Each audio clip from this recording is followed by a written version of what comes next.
Agent 99 here, and welcome to TableTalk Friday, a D&D podcast. If you like their show, make sure you follow these boys on whichever podcast service you prefer, and check out their bonus content on patreon.com/TableTalkFriday. And now, enjoy the mystery. So, boys, there are these stores in our area known as Video Game World. You're familiar, correct? Yeah. Okay. For some reason, Video Game World has been on my mind a lot recently. I've been watching like retro gaming videos talking about like these old games and collectors buying them. Now, don't get me wrong. I'm not a retro video game collector. I'm more of a D&D book hoarder. But I went into Video Game World the other day because I was curious. I was like, is there like a used Nintendo Switch OLED around here or something? And how much would they pay me for a Nintendo Switch, right? And because I was thinking it, and I was playing my Switch the other day, and I feel like just because it's the first model, it's pretty old at this point. It's like, 5 years old at this point. And I was playing Cult of the Lamb, and it was so slow. Like, it wasn't like slow, but it was choppy, where like every now and then it would lag behind or something like that. And I was like, well, I don't like that. And also, I know they have an upgraded model, not upgraded specs-wise, but upgraded screen-wise, the Switch OLED that's only like a year old. So I stopped in to Video Game World, walked around a little bit. Now, I had great self-restraint. I didn't buy anything. They had the Mimic Funko Pops there that have like the Minskin Boo thing on it. I'm gonna buy one tomorrow. You're going back? Oh yeah, I'm going back because they had a Switch OLED in stock sitting down there that was cheaper than one you can buy online. It was ready to go. It's got the white Joy-Cons just like I want. Hopefully they work because mine sure as heck don't. Because one of them has drift. And I'm going to trade mine in, of course, being forward with the fact that, okay, it's got a small chip in the plastic and the left Joy-Con has drift, so do with that what you will, Video Game World. But I'm going to go there, trade it in, and I can't stop roaming around that store. There's so much stuff. There's so much cool stuff that I'm like, oh my gosh, I could get a copy of Persona 2 for the PlayStation 2, which I don't have, for like $3,000. No, it's like $200. This is amazing. I should buy it. See, now I'm growing concerned, though, because I love Video Game World, too. I think it's pretty cool. I like walking around checking all the old video game merch, right? But, Zach, if Seth walks into a Video Game World that just happens to be nearby a Publix, we may never see Seth again. Well, I'll let you in on the fact that this is right off of the road where my work is at, which is also right down the road from Publix. I'm thinking I have a day spent tomorrow. Oh, no. All right, I'm going to hit up the gym. I'm going to teach some kids My how to... gym's right there, too. No. Well, and then I'm going to go to the other gym. So I go to my gym. I go to the other gym. I go to the Video Game World, and then I stop up on some Publix. Now, that's the Video Game World as well that has ice cream in it, which is just... Does it? What? Yeah. I haven't noticed. It's connected. So, like, there's the main... Oh, yeah, there's the arcade room. In the arcade room, they sell ice cream, which, I'm just going to be frank, Video Game World, please, if you listen to this show, take no offense to this, but I think selling ice cream... I mean, obviously, it's for kids, right? Like, you take your kids there, what you have fun. What are you trying to say? But, like, no, if you're selling ice cream and, like, collectible things... together, I feel like that doesn't go well. No, it doesn't. Like, maybe if they had a vending machine, it would be fine. Right. Yeah, no, I can see why that doesn't go well. Because, like, you hand someone ice cream and then they go to touch the collectible things. Well, now they've destroyed it. Well, you know how a lot of those McDonald's nowadays, they have like those little playground areas where you can send your kids to go down the slides and whatnot? Yeah. And their ice cream machine is conveniently always broken. So all they need to do, McDonald's, hear me out. You can get a ton of money off this, right? Build your place right next to a Video Game World. That way, you could just send people next door. Their kids can go look at collectibles, get some ice cream. That's everything you need right there. It's I'm pretty perfect. sure they only have 3 locations. McDonald's? No, they have a lot. Video Game World. Video Game World. No. I've seen at least 2. I don't know. Maybe there's they a have few 3 more. on their website. So I went to, but when I was there the other day, they had the Persona 5 Steelbook. Right. And I was this close to buying it, but it was $50. And I was like, well, I'm not going to spend $50 on another copy of Persona 5. I already have 2. But that's your life, Seth. You have to get the steel one. No, don't make me consider it, because I'll go back tomorrow and I'll spend $50 more on it, and I don't need to do that. Do you see this room that's around you right now? I see it. I spent a lot of money on a lot of this stuff. But you could have a steel case sitting inside of it, and you'd feel much better. Going back a couple years when it was the Doom 3 BFG edition came out, they had an aluminum case. I have it, and it still, to this day, sits on my shelf collecting dust. But I appreciate every second of it and every ounce of dust that's on that shelf. I'm on your side too, Drew. I think you should buy it, Seth. And just for the fact that you can give me your other copy of Persona 5. And then It is Persona 5 Royal, so you could have the other copy. I would love your other copy. Oh man, but then I don't have the original, With all that that is a good lost point, time. though. You could go ahead and borrow the other copy of Persona 5 Royal, but you have to promise to play all 90 hours. 90 plus hours. If it's your first playthrough, 110 hours. I mean, I spent that much time on Elden Ring, so like, if it means that much to you, I might. It does. Yeah, I might find some time in my schedule It for does. it. Elden Ring meant that much to you, and I did it for you, Zach. So Yeah, but my loved ones will really hate you for it. They're like, Zach, come out. You've been playing Elden Ring for 12 days. you've been playing Persona 5 Royal for 2 weeks. I have to do it for Seth. Now you haven't gotten a haircut in 2 years. I don't know what that has to do with the Elden Ring that you've been playing for this month, but I'm sure it's related. Well, if you're going to pick up Persona, Zach, and borrow it from Seth, I think you have to force him to play through Elden Ring again and actually beat the game this time, all the way through. Oh Yeah, my yeah, gosh. with Oh my Melania. gosh. Oh yeah, but I mean, I got that far, so Yeah, but you didn't beat her. you're right. But I've been playing God of War 2018, and I am right at the end, and Kratos is so strong, and Atreus is so cool.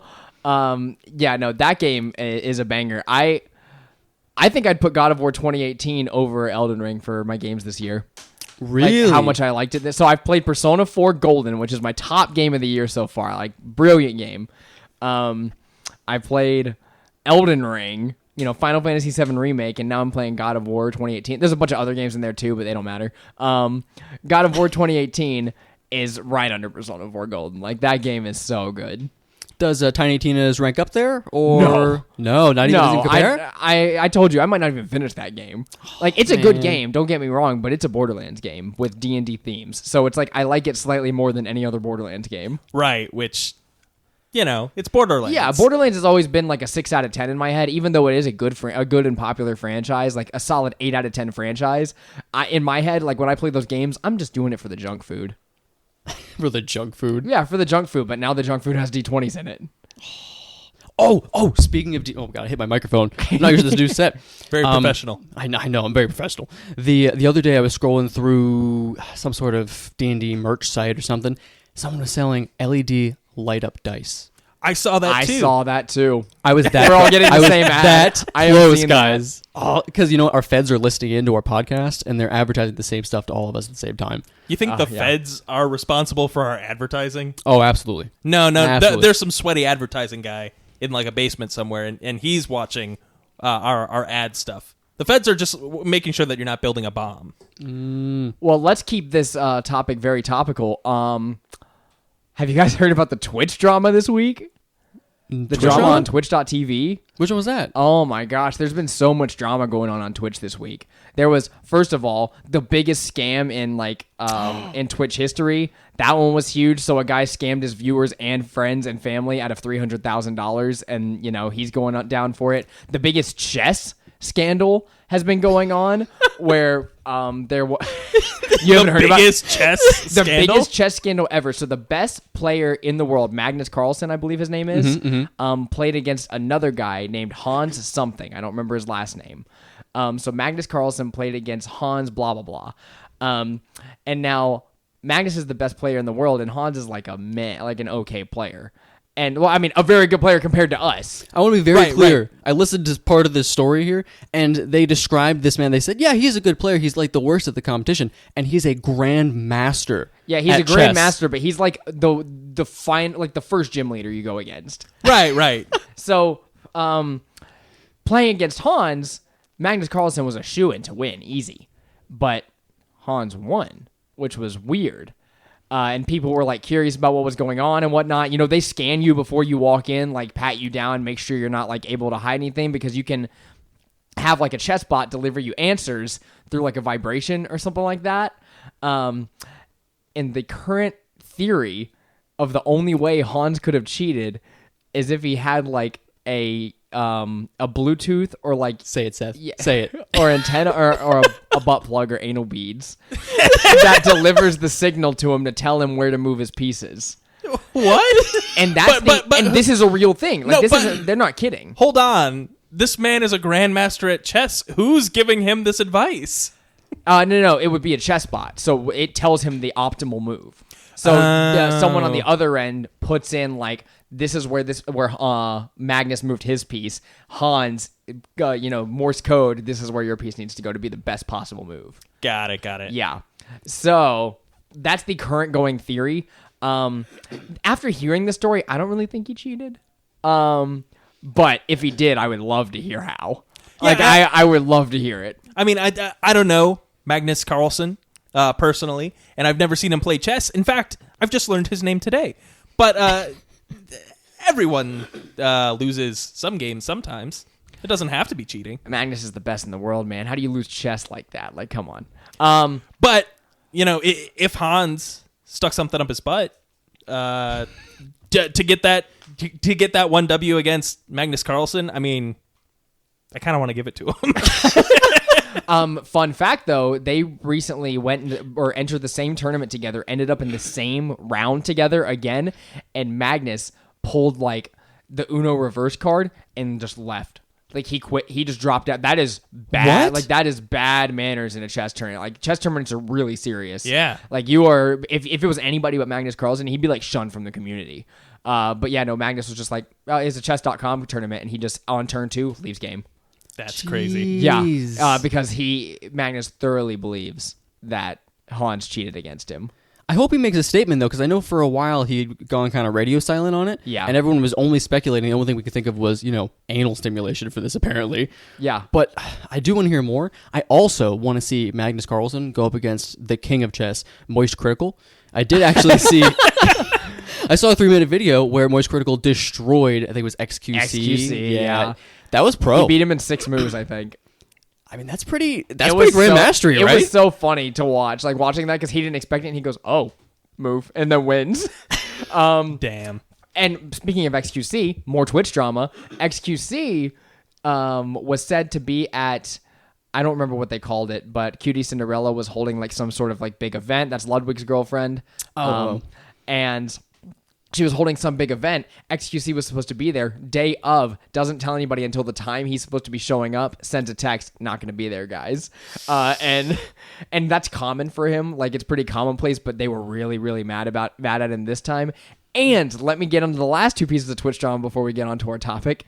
One, Twitch has been doing some really weird bans recently. Like 2 weeks ago, someone had sex on stream and got banned for 7 days. Only 7 days. Yeah, only 7 days. Too much. That was it. Too many days. That was it. Now, E-Rob, a popular streamer, was joking around on a stream like a couple of days ago. He was joking around on a stream with a viewer he knows very well, like one of his oldest viewers, and he's like, "Dude, when I see you at TwitchCon, I'm gonna beat you up." Like, he's joking around. It was a joke. Yeah. Twitch first banned him for 7 days, and then went back, re-reviewed it, banned him for 30 days. What? Joking around with his viewer. No. Like a lighthearted joke with his viewers, banned him for saying he was going to beat him up at TwitchCon. That's crazy. There's Yeah. context, though. There's context to that. Yes. Right. Well, even if it was like a threat, I almost feel like that's still not worse than having sex on stream. He would have gotten a lesser ban or like a lesser punishment if he had just, stripped naked on stream. Right. But Twitch knows their audience. I'm pretty sure that stream had to have done very well. Oh, yeah.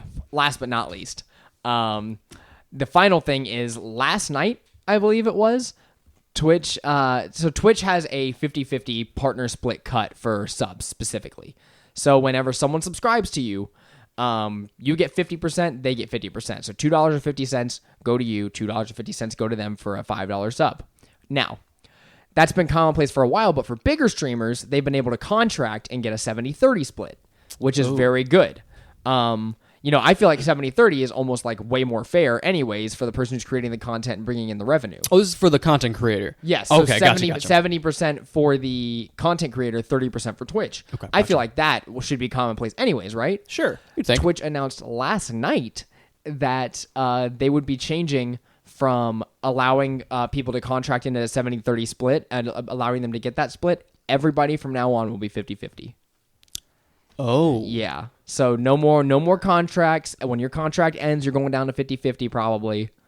Everybody is a 50-50 partner split. Yeah, but 50% for just having sex on stream is still pretty good though, right?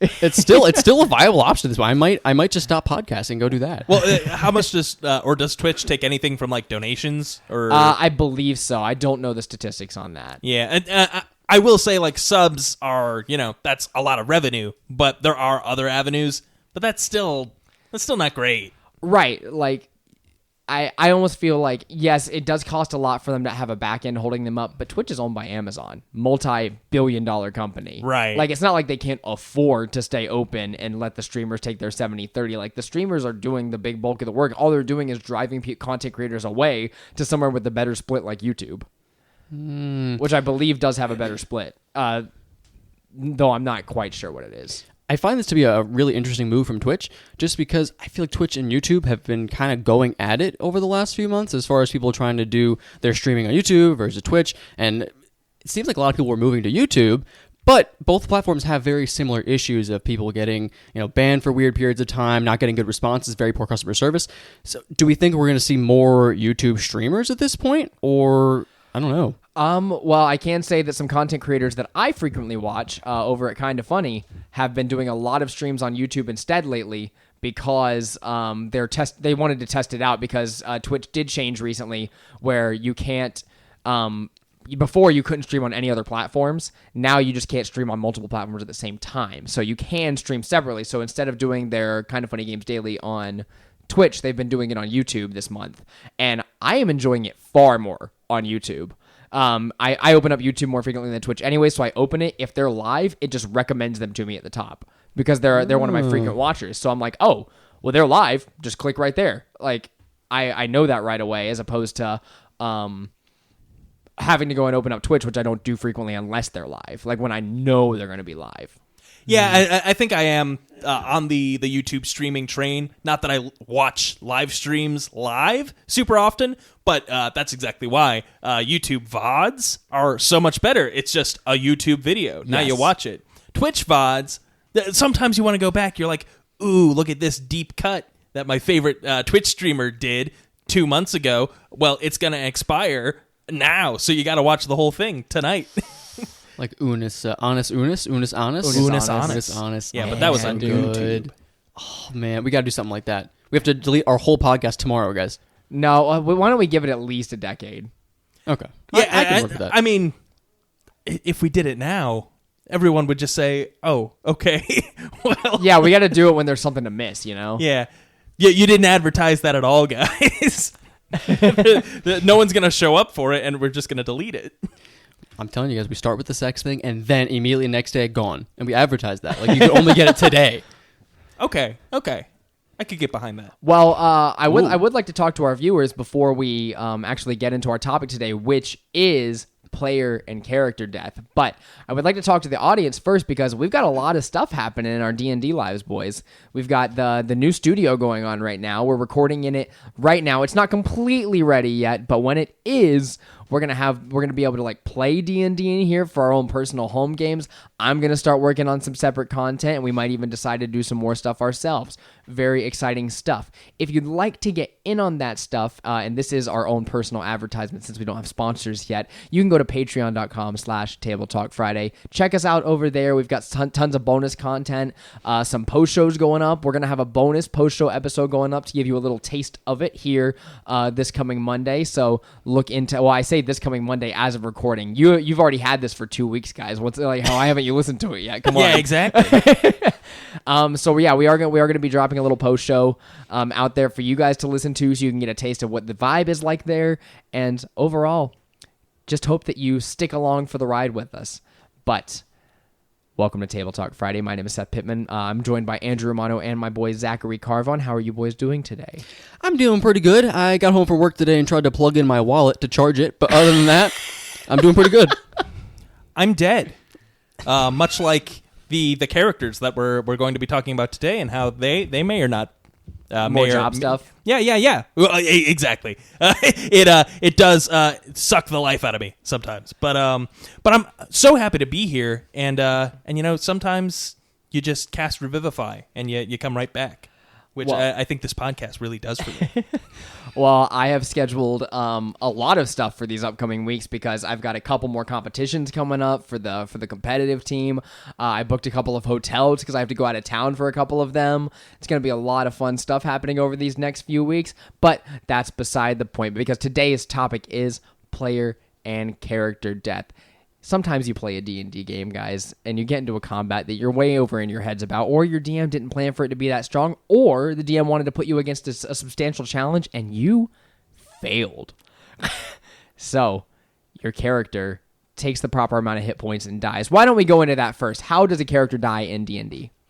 Well, so we're talking about 5th edition, and so the system that we run has this beautiful mechanic, death saving throws. So once you drop to 0 hit points, you do not die outright. You have 3 chances, essentially, to either succeed on your death saving throws and then become stable, but still unconscious, or you fail 3 and you die. You capital D-I-E, and your character's no more. So to succeed or fail, you just have to succeed on a death saving throw, which is unaffected by your stats unless you're a reborn. I believe they have advantage on death saving throws. I believe so. Yeah, but otherwise you just have to roll above a 10 in total. So it's a 50-50 shot either way, that you either die or live. And then additionally, if you regain any hit points while you're down and you're making these death saving throws, then you obviously don't die. So it's actually a 55-45 for you to live or die. Because 10, 11, 12, 13, 14, 15, and 9 to 20, that's 11 numbers. So 1 to 9 fails, 10 to 20 passes.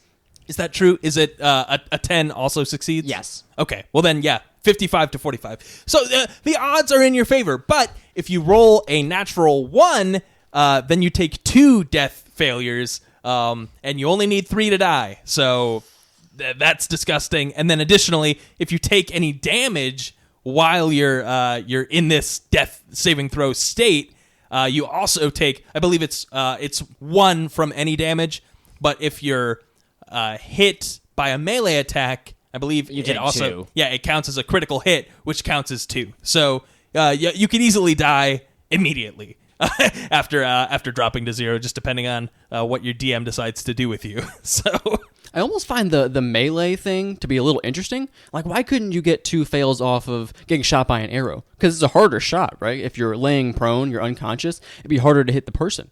And on top of that, against what I thought for a very long time, you don't add your Constitution modifier to your death save, which I thought for a very long time.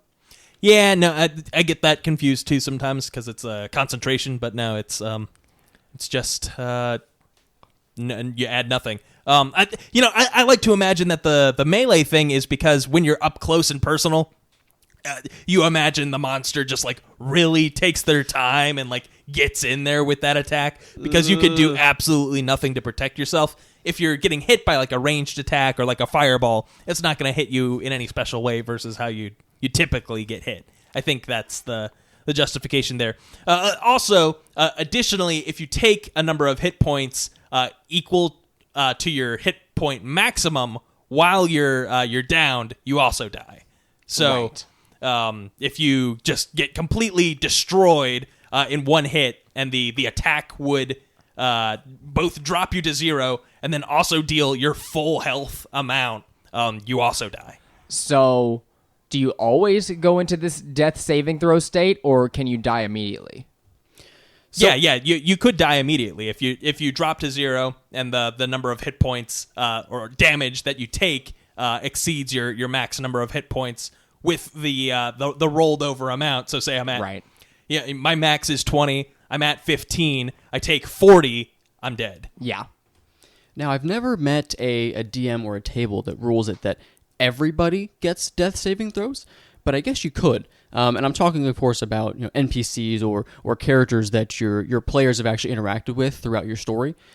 At our table, what we kind of roll with is sort of a rule of cool option where if the character is close enough to the party, if they're cool enough, if they're, if they hit that best friend status with someone in your party, then they get some death saving throws.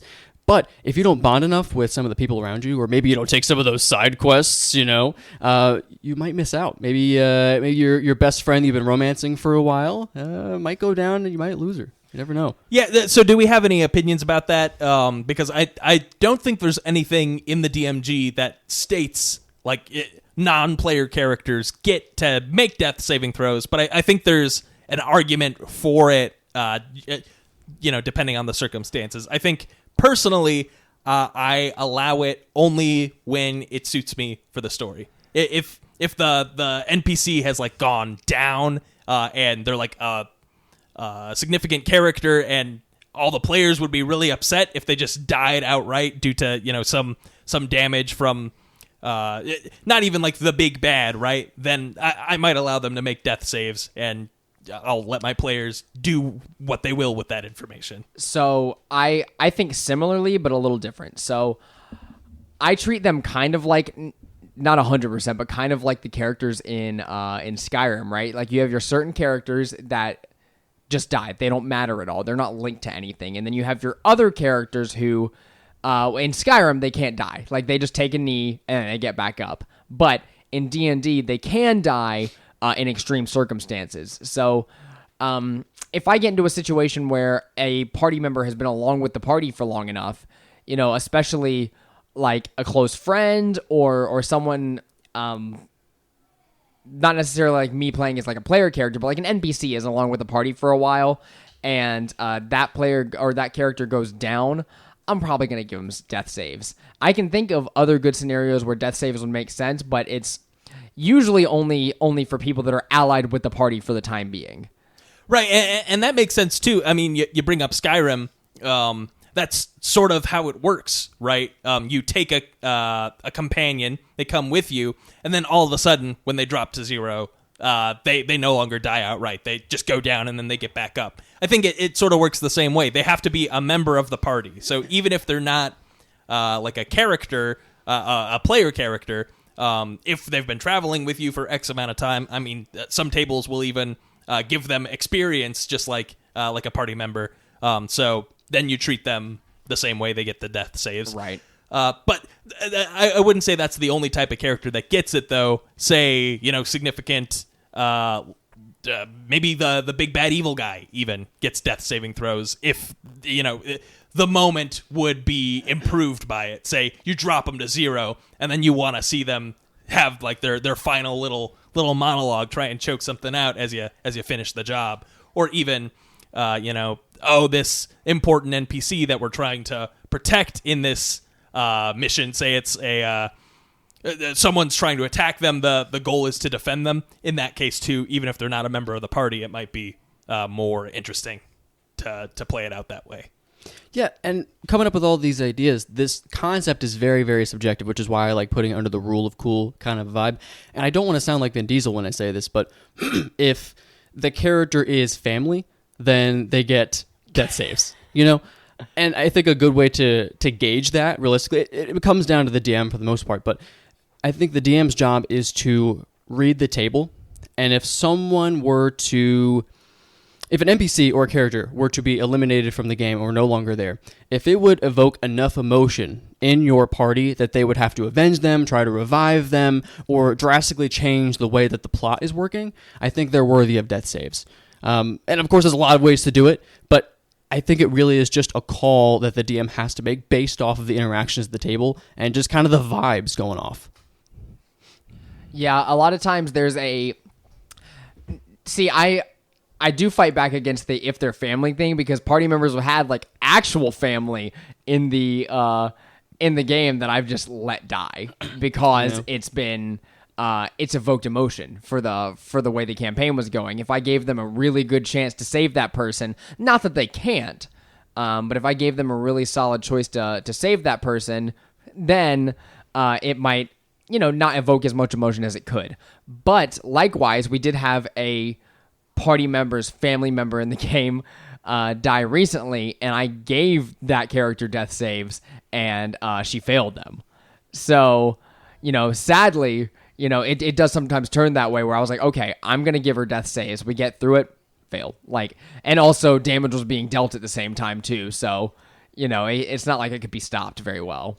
And for that situation recently that actually happened, I think it's an interesting call that you made. And I don't think I could have critiqued you either way, whether they had saves or didn't, just because this was one of our characters' mothers, right? This was intense. There's a deep affection and love, obviously, for this woman. But in the same sense, going along with a lot of the other ideas we talked about, we hadn't really adventured with her really at all. We really only talked to her 3-4 times over 2 or 3 sessions.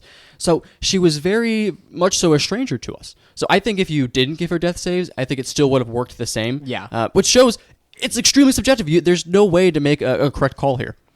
Right, but at the same time, she did go down almost immediately. So I think in that case, I would make a case that the death saving, having her make death saves, was more engaging at that point, because just to give you some context, we were fighting an avatar of Asmodeus. In the form of a big golden golem. Yeah. And so this thing was just reaming our asses. We had no chance at fighting this thing, giving it everything we got. Every turn was precious, right? So under normal circumstances, if anyone thought that maybe Healing Word would be a good spell to pick up, we wouldn't have been in this situation. But using a full action to heal her, or even to go over to where she was, because she was hit by this huge AoE, that would have spelled the rest of the party's doom. Yes, pretty much in that case. So super engaging for us to see that she's going down. You're making those death saves. We don't know how they're going. And it's I rolled a natural 1 for one of them. and No. then she got hit by the big wave of energy that he shot off, and I was like, well, she's dead. Yeah, she was very dead. Yeah, and even afterwards, I've been going along with this feeling of I want death to really mean something. So when you cast Revivify on this charred, messed up corpse, I was like, yeah, she can get revived. It's just not going to be pretty. So she came back with horrible scarring and just barely having a thin layer of skin over top, looking basically from this beautiful elven woman she was down to this withered skeleton of a person. And it was intense. It was emotional. It was cool. I can't wait to follow up on it later this week. But I'm wondering, what are you guys' thoughts on when the DM is planning? Should the DM plan for character death? Is kind of my concept. I do not plan for character death. It just kind of happens sometimes, and if it does, we kind of flow along with it. Because character death, I think, should be meaningful, and just death in real life, it shouldn't just be planned for. So, and when we're playing these characters in D&D, I'm even if it would suit the story, okay, I'm just gonna kill Pyth. I just gotta think of it. I'm gonna kill it. I don't ever think oh yeah, I think I want this to be bad enough to where it kills a party member. Do you guys think that is a viable way to think about it? Though I don't think about it that way. Do you think people do think about it that way? And is that viable? I think that you can. So first of all, I think you can plan a death if it's a non-player character. At that point, you're setting the scene, and really, there's always a chance, right, that a player comes up with a good argument for something that they do, and they just happen to rescue this person, or maybe you set up a do or die situation where Eknon's mom is gonna get killed by this guy unless you act appropriately. That's a perfectly good use of your time, but I think it's super toxic to think, all right, we haven't had a player die or a character die. Excuse me. I wouldn't kill one of my players. We haven't lost a player in a while. That's also super toxic. But But is that all that is? It was kind of toxic? toxic of you to murder our DM. That's a little toxic. Yeah, Are you even a real friend? well, he plotted my character's death, so which was also super toxic. So I think it's not cool for you to do that. Is my point. I agree. I was just asking the question as like a devil's advocate. Go ahead. I've never known anybody to intentionally try to kill a player. I've never heard a story like that beyond like the really awful ones you hear on Reddit, Right. of some crazy DM doing something wacky. But I think it's very important. Crazy wacky DM. I'm gonna kill your it's me. character. But I do love the idea of challenging your players. Of course, all DMs will do. One of the best challenges is often to put a character close to death, put them on their last legs. Try to make them think and use the best of their abilities, or even just an emotional state. I ran a game a long time ago where I was playing, well, I was the DM, but my player was playing a Shadow Monk. And he was from a guild of thieves and assassins, but he had escaped that life and he was trying to stay away from it. And he had engaged and come into contact with someone from his past, right? So they got into a tussle, and I had specifically plotted the story so that the players would be lured away, and it would just be a one-on-one fight between the two of them. And so it could have been a very, very intense fight. It was a Shadow Monk versus an assassin, and he had a way to get sneak attack on him. So it was a lethal encounter for sure. He did not die. He won, and it was actually one of the most cinematic things I've ever seen in one of my games. He ended up slaying and cutting off the head of the other assassin and throwing him off the side of the boat, which was very intense. That is cool. But as long as you're trying to get at something that's not the death itself. If the death is the end goal, you're doing it incorrectly. I don't believe there's a subjective part there. I don't think that's a gray area. Don't purposely try to kill your players, but purposely put them close to make them feel a certain way or adopt a certain play style that might help them later. So I will say, though, there is an element of this that gets tricky, right? So we have seen in the past, this brings to mind the story of White Glove Eric that we mentioned on the podcast before, where what if a player just makes really bad decisions and at that point they're lower in power versus the rest of the party, and you make an encounter that's more or less balanced for, let's say, 4th level, but by some happenstance or another, they're within death range at max health from a fireball. At that point, is it the DM's job to say, well, no, we can't cast Fireball because this player would die from that in one hit if they failed to save? Or do you allow that to happen? Another good example, we had just a whole team of goblins that we'd made friends with throughout our adventure, and our whole thing was we really loved these goblins. They were such fun. We loved traveling with them because they were so cute and funny. But we knew that they were. I'm blushing. Mix Man, Clammy Hands, all of them. Anyway, we knew that they were goblins, though. They had 7 hit points, and you even Seth, you said, "All right, I'm gonna buff them up." I did. They ended up, I think, at the end with like 17 hit points. But they were still only 17 hit Yeah. points, and we as players decided we're gonna take them into the big battle. Like, as the DM at that point, you can't pull your punches for that decision. No, well, the goblins wanted to go. Like these characters are like we worship, Barrow. We worship this guy. We want to go. I fully expected no. You can't come with me. Stay back. And then I could, DM my way, like plot armor them into being alive at the end. And then they came to the final battle and died in the first hit, which was a meteor swarm. Yeah. Well, and not only that, because we did bring the goblins along for another battle before that, and like three of them died there too. Right. So, I mean, at that point, it was kind of mean of us to do, but we were like, well, hey, they goblins, felt like. Did they not feel kind of like player characters though when they were hanging out with you guys? Oh, Like, for they, sure. they felt like members of the party, so it was like, well, they have to come with us.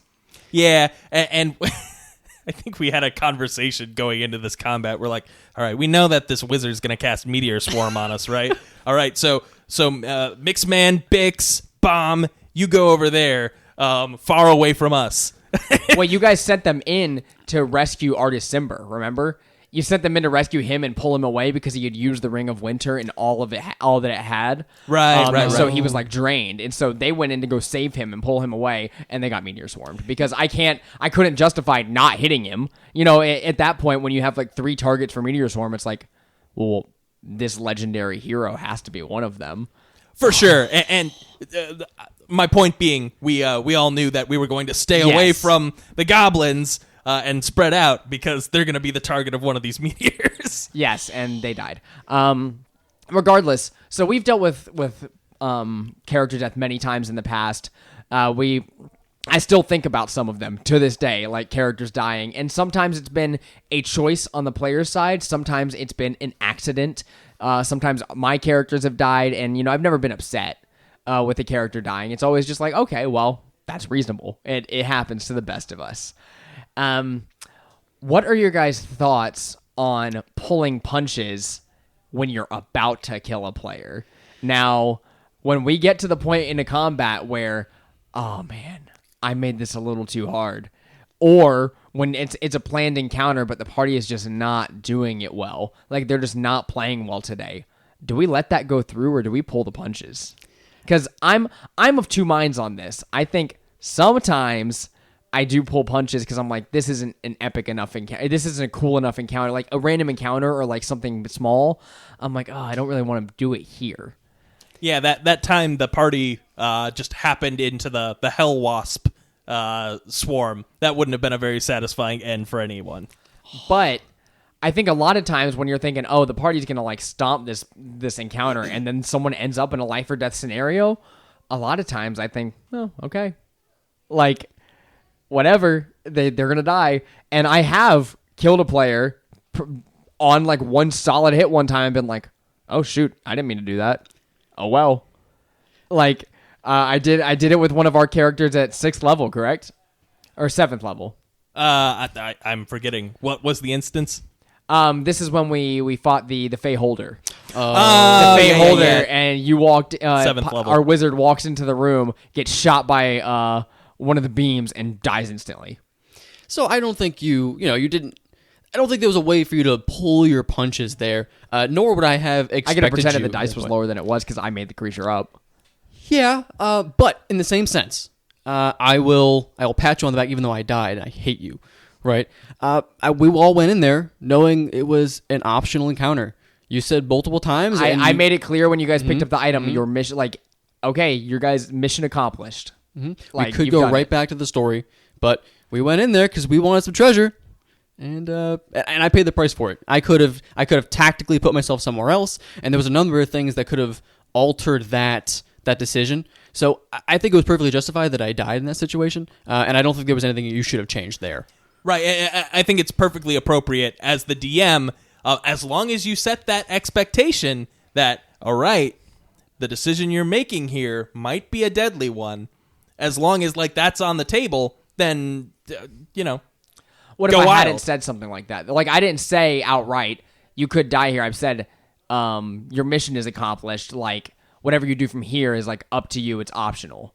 Right. So should that precedent always be set though? Or should I kind of like let you guys just make the decision? Should I say nothing? Like, should I just be like, okay, well, you got the thing. And then just let you guys do your next part, like without, setting the precedent of, hey, do I need to say out loud, this is optional? I think it's not necessarily, it doesn't have to come in like a metagame sense, right? Because you did like say to the side to us, remember, this is the thing that you came here to get.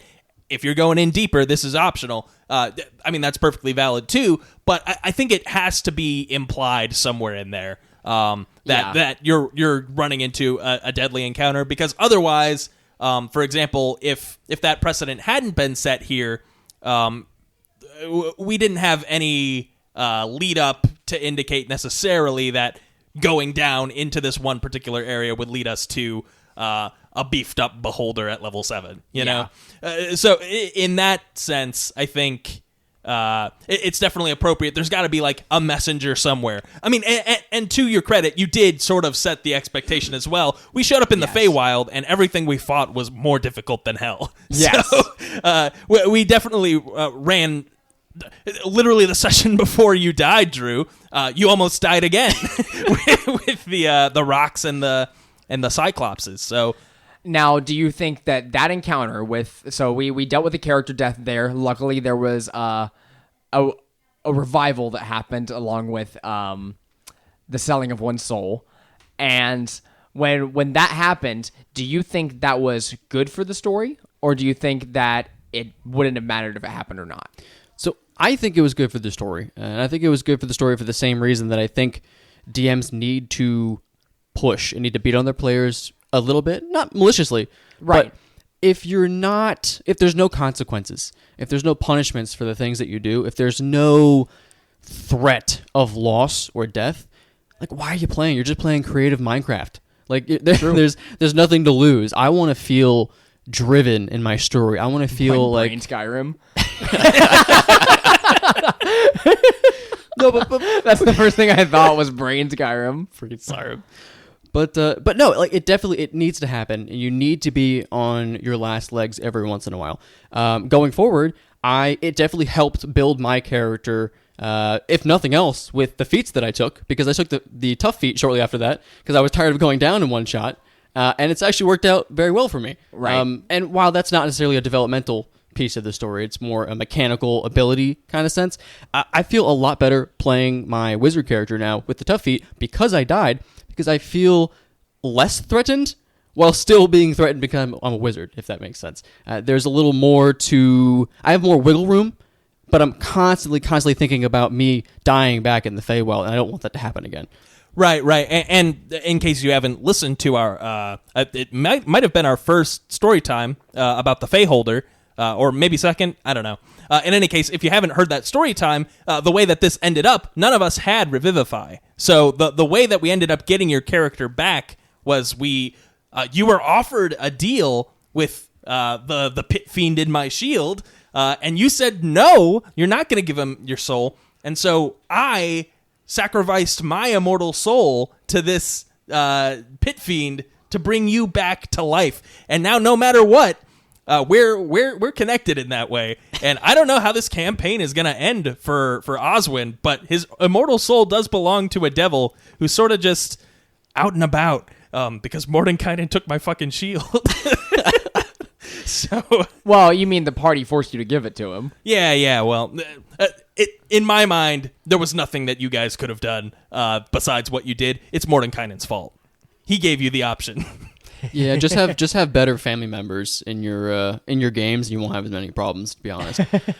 But that actually is one of my favorite things in a lot of our campaigns. Is we have had our fair share of family members show up, which I far prefer a character to write a decent backstory with a family member involved, like alive family members, than the typical I'm an orphan vigilante that we get all the time, because that's all the superheroes that you've known about, and like the second you have to make a character, you're like, oh, I'm gonna be an orphan vigilante. So I prefer having that, and I especially love it when I write the character or the parents to be dysfunctional, like being like, okay, I'm writing this in a way that I want you to know this is not me talking, this is my dysfunctional character that I have made up talking to you. Because you guys will bring up things to a lot of my characters that I have talked to you and be like, yeah, that doesn't really make sense what he said. And I'm like, I know. I'm fully aware that it doesn't make sense. This is this person. Now, I want to be very clear for anyone who's never lost a character or an NPC. This stuff cuts deep. And wow. Now, yeah. I've never had a player at my table as a DM die and be very dysfunctional and like maybe crying, upset. But as a player, for example, in our last campaign, Storm Kings, my dad had died, I think session 2, session 3. So he was completely fictional character that I had made up for 3 months over the summer while I was generating this character. But to the very last session, I was thinking, my dad died, I have to avenge him. I have to. But I never said anything to him. I never roleplayed with him. There was no back and forth via text between me and Seth. There was nothing, right? So that guy I never met totally made up in my own brain, drove me to the very end, final battle monologue as I drove a sword through the boss's head. Like, this stuff is deep. Be prepared. Well, and I'm actually kind of glad you brought that up, because I guarantee you none of us thought about that the entire time after session 2. And, like, not even I thought about it, and I freaking killed your dad. Did give us a good chance for roleplay, though. I think we sort of bonded over the fact that your dad died, and I treated it with respect. I would say my dad died for the party. Some other people in the party. Not to name any names, Winston. No, but these deaths can really lead to something very beautiful later if they're treated correctly or if they're handled well. The Pyth death we just discussed with the Feyholder, I think that may be the single-handed most stressful moment I've ever had in D&D. I don't know if you guys remember. I actually stood up. I started pacing around the room, and I considered drinking for the first time at that day. I needed snacks so bad. I wanted to stress eat so bad. I'd spent so long building this character. I'm sure some people can relate to this, where the idea of losing something you've spent so long on, it's hard, man. It's rough. Oh, dude, I remember when you got up from the table and you were just like behind the couch, just walking back and forth. And I was like, because I knew you were dead. And I was like, okay. And then when you said no to like getting your soul back, I was like, oh, that's a good payoff. And then you did it, and I was like, that's an even better payoff. Because not only did we get to keep Pyth, one of the central characters for the plot line, but also a character got to give up their soul in hell. Or one that you weren't in hell at the time, but the general gist of it. Yeah. So sort of stepping back from our personal games, then, when do we think it's appropriate to pull out these ass pull? Because even if a character doesn't have reviving magic per se, we've proven that doesn't necessarily mean your character dies. So when is it appropriate to say, okay, well, yes, I killed your character, but here I'll let you have him back with some stipulations? If you can make it make sense. If the player cares enough, one, it's like to keep playing that character, and two, if you can make it make sense.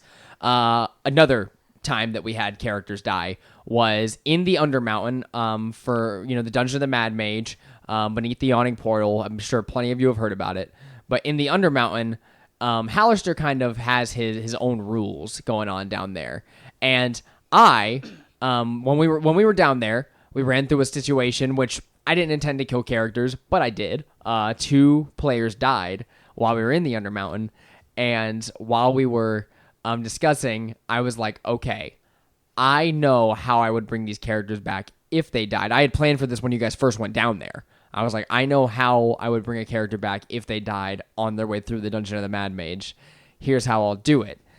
Hallister is entertained by what the players are doing and will not allow them to leave. He wants to see more. And so, through the resurrection spell? Reincarnation, I think it was. Yeah, Reincarnation. Through the reincarnation spell, there are portals set up in different sections of the Dungeon of the Mad Mage that I had written in where they were. And so I was like, there were different portals you would come out of them, one of them being in Skullport, where if someone was interesting enough to Hallister, and he's like, they're dead, but I'm not really letting them go. He could pull them back in through one of these portals, and he did, setting you guys in Skullport far away from your party members. So we had 2 separate sessions then to go through with 2 player characters each to get you guys back together. So I thought that was a fun way to go about it, where it was like, okay, this isn't as heavy-handed as like, I am reviving your character because I don't want you to lose them. It's more of like, here are the consequences of your actions. Because they came back through the reincarnation spell, which means you're a different race. So not only is your character different, like they're completely different than they were before, albeit with typically the same abilities, depending on if you can make it make sense to me. Like, I know I was like, okay, kind of rebuild your character however you want because you're different. You don't really have that blood in you anymore. And then you brought up I'm Divine Soul Sorcerer, so the sorcery is linked to my soul. I'm still the same person. Does that count? And I was like, okay, you can still be a Divine Soul Sorcerer. Makes sense to me. And likewise, the other player was a Warlock and Bard. So Bard sing good, Warlock strike deal devil. Yeah, the devil has your soul. Yeah, exactly. So in that situation, I feel like it was completely fair to kind of bring a character back, But overall, I think that if you can kind of make it make sense in context, then don't be so heavy-handed about it. Like, okay, a cleric shows up out of nowhere and revives your character. That's not cool. But if it can make really good story sense, bring them back. Right, and so there is the element of, okay, well, it's been decided by, the DM on high that this character is going to die. But if the party just really was attached to this character and everyone's on board for this sort of next session, there is the potential for, all right, well, none of us have the ability to bring you back, but maybe we can find someone who can, or, find some means to do so. And then that's a quest. It doesn't have to be, though. And I think one avenue that we haven't explored enough in our session, or our campaigns, really, is what happens when a character is dead. I think the only time that we've really gone through with that, I mean, we had our initial campaign, right, where my first character died on like session 5, and of course our good buddy Redhead Eric, I think. Yeah. His character also died, but we sort of glanced over that. We moved on pretty quick. But we of course had Patrick, his character. He willingly was executed at the end of our last campaign, right? And that sort of that stuck with us, and we had the time to we had the whole scene leading up to it. He's at his execution. He could easily get away. He's a 14th, 15th level wizard. It should be no problem. I think I had him for be 20th level at that point because of the stuff he had gone through to get there. Yeah, exactly. And all of us were 20th level adventurers, so we easily could have, rescued him. And he said no. And so we had this whole big dramatic scene where it was storming outside, and we had the music playing, and everyone got to say goodbye to this character. I almost feel like a little jealous, right? Like, because he got a send off. Yeah, like I wish my character had a really satisfying death. Yeah, get crunched on by a fairy dragon, idiot. Yeah, exactly. Well, but then I came back after a little bit of complaining. Which is a total side note to that. If anybody ever finds himself in Skullport, leave. We were there for 5 minutes and got kidnapped. Like it is not a good place. Not a good place to be at all. So the circumstances around that? You and Daleth got yourselves captured, and then we had to rescue you. Is that how that turned out? I want to say we were trying to find you guys. We had heard something, or no, we were returning the magical dagger that we had found. I believe it was. Right. They were still on the hunt for our December. So we go to this place to return this knife, and everyone's like, "Oh, let me give you some hot soup and some tea, and you should rest here." And then you wake up totally gone on I think we were on a gallows or something crazy. But yeah, which again, gallows, great opportunity for character death. I think there are some real world. All right, this will kill you. Things that I think are sacred in D&D. So definitely guillotine, gallows, rocks falling on you, all things that kill you without a save. That's a good point. I mean, don't be afraid to bring some interesting encounters into your games, right? Not just the people with swords and people with bows, but a cool rock slide or an avalanche is a great way to give your characters those consequences of, not necessarily just talking to people a certain way or rolling persuasion checks, but more so be careful the way you move, careful the way you think tactically about going along the story. And then you can have your Sonic Adventure 1 snowboarding level where you're fleeing from an avalanche or being chased by a whale. Chased by a whale? Yeah, that's in the second or the first level of Sonic Adventure 1. You get chased by a whale. By Shamu. He's right. Yeah, that's pretty so dumb. It's pretty cool. They bring it back in Sonic 06 too. Yeah, it's pretty cool, except not in Sonic 06. That's a bad game. Yeah. Final thoughts, boys, on character death, player death. They're so fun. They're so horribly stressful, but they could be satisfying. They could be emotionally destroying. They can hurt your friendships. There's literally just this giant spectrum of where they can fall, but don't be afraid of them, but also be very afraid of them. If you're a player, be afraid of them. Well, even as a DM, be afraid of them. Your players may get mad if a certain player loses or a certain player NPC gets offed. Harsh nag. Yeah, not to be contrarian, but I will say, as a DM, I think my greatest flaw is my fear of killing a character. I think there's a tendency to want to pull those punches, right? I think we must have missed out on some very satisfying deaths because I said, oh well.